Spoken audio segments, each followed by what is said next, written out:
Hello guys, it's me Simo Orahara, and in this video we'll talk about why Aizen Sasuke didn't want to fight Zaraki Kenpachi before he possessed the Hogyoku and became immortal.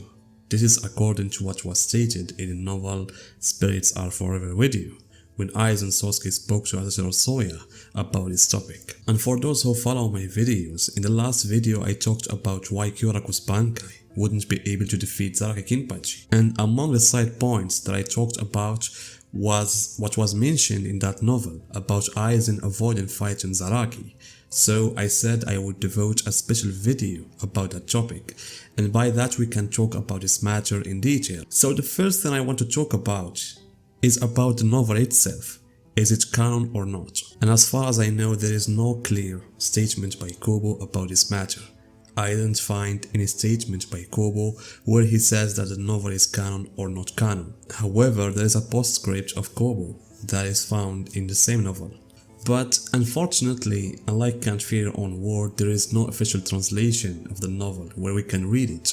The only thing we can find is an official translation, and it has also become difficult to access. Because guys, as you can see, whenever I want to enter the blog that contains that translation, I find this page in front of me. That's why guys, I had to go back to one of my old videos where I talked about the fight of Zaraki and Asashiro Soya. And fortunately this time, I still have part of that postscript. Where does Kobo say that he feels happy because narrator discovered one of the greatest secrets of the story, which is the secret of Zaraki's power and how Zaraki's power works. Therefore he gave him his approval and even gave him the scene that he wanted to show in the manga. And I don't know which scene Kobo is talking about exactly, but in general, the explanation of Zaraki's power and how it works is almost the same as what is found in the manga. The only difference is that in the novel, Aizen is the one who explains Zaraki's power to Asashiro Soya, and in the manga, Unohana is the one who explains how Zaraki's power is. Because as you know guys, Unohana was one of the direct reasons for the seed of Zaraki's power. And besides the translation issue, I hope if someone can ask Kobo about the novel events in his forum club outside, like what they did with the novel Can't Fear Your Own Word and Do Not Always Love You, where they asked him about its events. Kobo in his answer has confirmed that he was the one who gave the content of the two novels to the writer, and they already depicted them according to their visions. And of course guys, if any one of you have any statement or information confirming that the novel is canon or not, let me know in the comments. Other than that, we will find that in the fandom, some say that it's canon, others not. Even in the comment section, I'm sure that you will find that division. Anyway, as for me, and according to the information I know, it can be said that the novel, it's a mixture between no canon things and canon things. So that the canon things I see are the information or events that were mentioned in the past, such as the past of the Kenpachi, I mean the 8th Kenpachi in his battle against Kuriashiki and how he was imprisoned, and so is the past of Zaido Aporo, and it's also possible that the information that Aizen mentioned to Asashiro Soya about him avoiding fighting Zaraki. I'm not saying that the specific event is canon, like Asashiro Soya came out of the prison and talked to Aizen and such, because they are events that take place in the present of the story. But I'm talking about the information that Aizen mentioned, which has something to do with events that occurred in the past.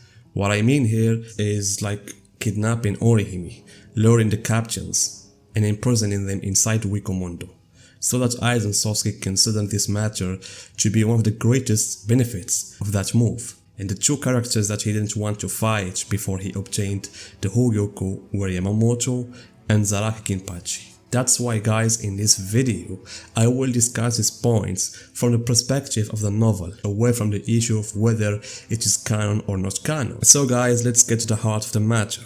If we come to what Aizen said and why Aizen thought of Zaraki in this way, we will find that it's logical for Aizen Sasuke to find Zaraki as Shinigami that might threaten the conduct of his operations, especially if he entered into a direct confrontation with him while he was without Hogyoku. Because according to the story of the novel, Aizen Sasuke knew how Zaraki's power worked, like Unohana.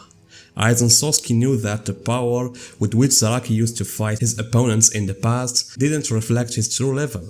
Rather, Aizen Sasuke explained to Asashiro Soya from his perspective why Ichigo managed to defeat Zaraki. According to Aizen, Zaraki's instinct is what controls the suppression of his powers. And I think instinct here refers to Zaraki's internal desire to enjoy more the fights, and thus he automatically reduces his powers in order to enjoy the battles. The matter is not has something to do with the eye patch, which is a side thing, but rather, as I said, it's an internal thing inside Zaraki's soul. And if you go back to the manga, guys, we will find a specific scene that might have helped narrator to understand the truth of Zaraki's power. And this scene, guys, though it might seem that it's not something big, but actually gives important clues about Zaraki's true strength, which is the scene in which Zaraki says that his Ryatsu is too big for him to sit inside a sword. That's why he deliberately restrains himself whenever he fights, otherwise the battles will end quickly and he will eliminate his opponents. And this is why Zaraki, whenever he fights, as I said, he relies on reducing his power to match his opponent. And this is how he enjoys fighting. So imagine with me someone who has been doing this for centuries. What would his situation be like? Certainly, the suppression of his power will become instinctive, so that Zaraki enters the fight with low strength and so on. That's why, guys, when you read the path that narrator adopted in order to clarify this point, you can see that he initially made Zaraki fight Asashiro Soya in a partial fight, where Asashiro Soya believed that this was Zaraki's power and he couldn't exceed it. But after that, when Zaraki fought Thien and continued fighting for a long time, Zaraki's power began to become bigger and gradually returned to some of its true levels. And that's why Asashiro Soya was surprised at how Zaraki was able to enable his power to rise in a such short time. Though I see that those fights in the novel that Zaraki fought may not be canon, but the concept of the fight or the idea that narrator wanted to tell is logical, because this is what Kobo later explained in the manga. For all of these guys, if someone knows the truth about Zaraki's power, we can understand that he would take some precautions regarding Zaraki, because no one would want to fight someone in a moment whose power might increase strongly and he might be able to defeat you. And in fact, this is why we may understand why even Yuhabach included Zaraki among the 5 threats to the Quincy. Therefore, I can say that Aizen created Wonder Eyes for Yamamoto, while he managed to lead Zaraki inside the Wikomondo. In the end, guys, as I said, no one knows the situation of this novel. Is it canon or not canon? But I'm sure that some of these events are canon and others not. Especially the fights in the events that are in the present of the story, like Zaraki versus Asashiro Soya and against Thien, and also Ishida and other things. However, some information may be canon, like the past of some characters, some informations like Aizen and his things about Zaraki, etc. So guys, what about you? Tell me your opinions in the comments and see you in my next video.